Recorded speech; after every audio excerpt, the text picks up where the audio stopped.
Before we get into this, I want to make two things abundantly clear. This is not a shooter born in heaven guide. This is a real, genuine, belly in the dirt, long-range sniping guide. By the end of the series, you'll be able to land shots like this on your first try.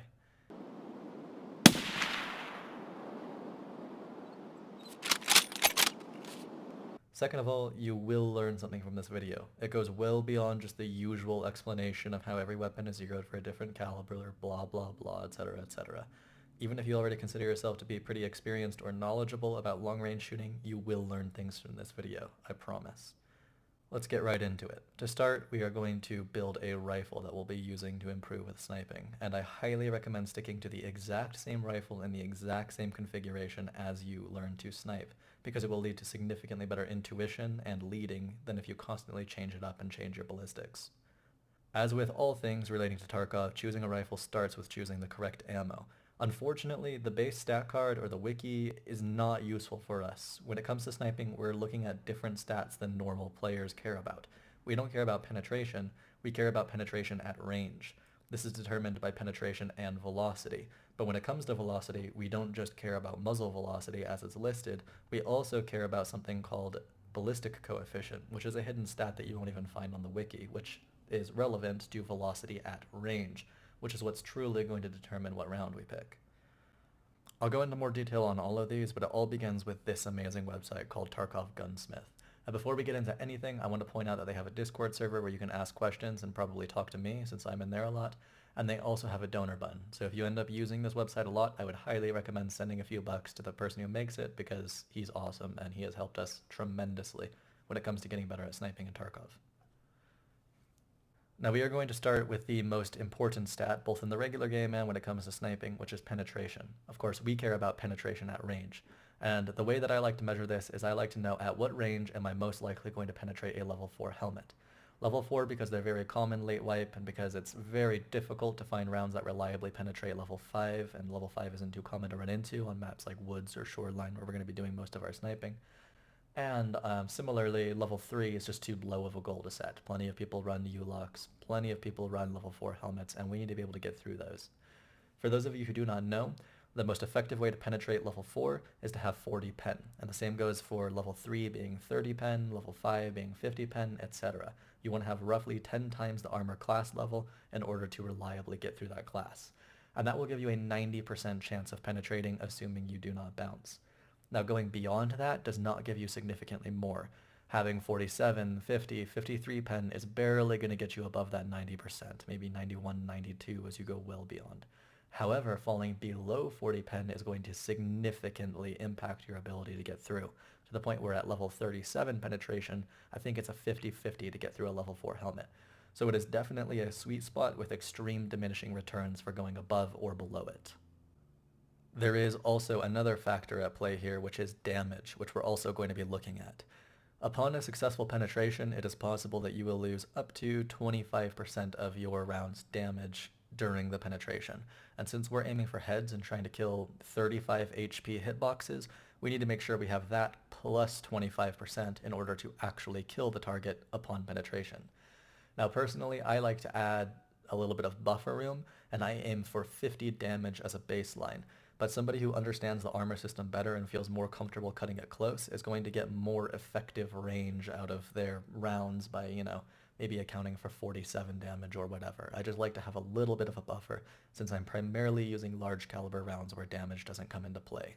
But you could definitely improve this system on your own if you want to do your own testing and make sure that you have it completely 100% correct. Now to start with, we are going to pick a common weapon for sniping, and we are going to deduce the ammo's effective range using this criteria so that we can compare it and contrast it with other ammos. To start with, let's go with 338, and we are going to be choosing FMJ in our calculation ammo.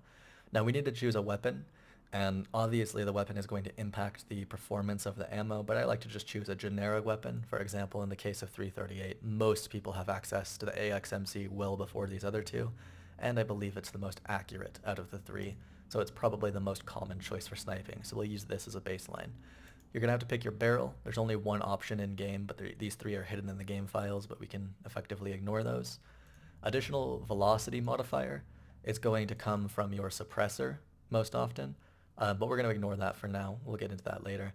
An additional accuracy modifier is also, it's typically going to come from your muzzle device or occasionally your chassis, but we're going to ignore that for the time being as well. Now, one thing that's cool is there is a default ammo, and for those of you who do not know, this is how things like accuracy and velocity on the stat card in-game are figured out. For example, in this case, it'll show you initial speed 966.7. That is with the default ammo. If you pick up this gun in-game and there's nothing in the chamber and you look at the stats, it will say 966 or 967 if it rounds it. This website is awesome because if you were to pick a different ammo, it will give you the proper muzzle velocity for this rifle with this ammo. In the game, you would have to purchase the rifle and put this ammo into it in order to find these stats. But on this website, we can see the damage, penetration, and initial speed all immediately on this screen, which is very nice. But in this particular instance, we're going to be using FMJ, which already aligns to the default ammo, so it doesn't change anything. That's just a little caveat.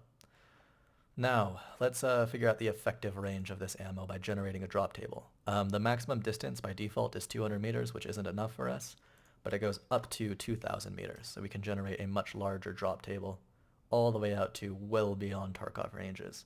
And now we're going to look at this first tab, which is penetration, and we're going to see when it reaches 40. And that is going to be at 460 meters, and then we're just going to double check that we still are doing at least 50 damage. If we drop below 50 damage before we hit 40 pen, I would cap the range at that and consider it to be its effective range. But of course, like I said, 50 damage is a bit of a wonky number for that, so you'd want to bear in mind that it's actually probably effective beyond that. I'm just erring on the side of caution. So now we know that 338 Lapua Magnum FMJ is a round that is effective out to 460 meters, and we can compare and contrast that across different rounds in different calibers, in different weapons, and we have one baseline stat, rather than just dealing with penetration out of the muzzle, which doesn't actually mean anything. Now, I've already gone through and done pretty much all of this for all of the ammo in 1.0, but it was very important that I show you how to do it so that you can update this chart with time, because this chart will not remain relevant for long. With that said, as we can see, I have this first column, which is range 40p/50d. This is exactly what we just found, the effective range at which we can most likely penetrate a level 4 helmet. And as you can see, if we go down to the AXMC with FMJ, 460 meters. Couple of notes, you can see the penetration cutoff and the damage cutoff here, so you can tell whether this figure was determined by penetration or damage. If it's a figure like, let's say, BS for 762x54, where the penetration cutoff is 2,000 meters plus, because it never drops below 40 pen, but the damage cutoff is 940, and that is why we have a maximum range of 940. You can assume that the maximum range is actually a little bit beyond that, because of course my damage thing is a bit more strict. Similarly, it's obviously worth mentioning that this is not the effective range of the bullet. Obviously, people get kills with FMJ out of an AXMC well beyond 460 meters. It is purely one stat that we can use to directly compare apples to apples different rounds from different weapons and different calibers. It is still highly likely, even on a target with a level 4 helmet, that you will kill them out to 750 meters, since you're still, 50-50 on penetrating the helmet at that range, plus you can still hit their face, and, etc., etc. There's plenty of examples where you will go well beyond this effective range. It's just for the sake of comparison and for the sake of a fundamental understanding of high penetration chance. A couple more things I'd like to point out on this chart. We're going to be getting into some of this other stuff in our next episodes, but you can see the muzzle velocity and ballistic coefficient, as well as the penetration and damage out of the muzzle right here. So if you are playing this in a version in the future and you see that all of these stats align with what you see on this chart, and they have not fundamentally changed the ballistic system, then you can assume that that particular ammo on this chart is still relevant to your version. If you see that any of these numbers have changed, or if there's been any dramatic change in the ballistic system, which you could probably ask on that Discord server, then you know that this chart is absolutely not relevant anymore and you should not use it. That concludes this episode. Next episode, we're going to be talking about velocity and what these two columns mean and how they affect your sniping. Thanks for watching.